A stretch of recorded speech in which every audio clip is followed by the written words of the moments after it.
অবশেষে গুঞ্জনই সত্যি হলো, রংপুর শিবিরে টিম ডেভিড সহ 3 বিদেশি ক্রিকেটারের যোগদান। চলমান বিপিএলে এলিমিনেটর পর্বে খুলনা টাইগার্সের বিপক্ষে মাঠে নামছে রংপুর রাইডার্স।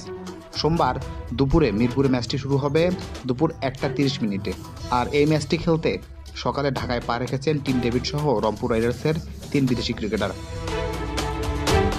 আগেই জানা গিয়েছিল প্লে অফে তারকার মেলা বসাতে যাচ্ছেন রংপুর রাইডার্স। টি-20 ক্রিকেটের ফেরিওয়ালা খ্যাত সুনীল নারাইন, আন্ডার রাসেলের সঙ্গে চুক্তি করেছে দলটি। এই দুইজন ছাড়াও David Warner, Tim David, Asif আলীর সঙ্গে চুক্তি করেছে রংপুর।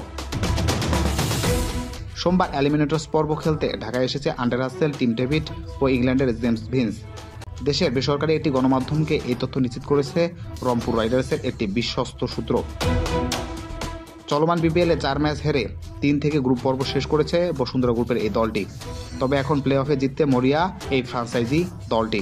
জানা গেছে রাসেল, টিম ডেভিড ছাড়াও অনেরিন ডোনাল্ডকে দলে ফিরিয়েছে রংপুর। গতকাল অর্থাৎ রোববার ডোনাল্ডের কাউন্টির দল ডার্বিশায়ারে নিজেদের সোশ্যাল মিডিয়ায় তথ্যটি নিশ্চিত করেছে বাংলাদেশে আসার খবর। যদিও বাংলাদেশি ফ্রাঞ্চাইজি রংপুর রাইডার্স এখন পর্যন্ত সে সম্পর্কে কোনো অফিসিয়ালি বার্তা জানায়নি।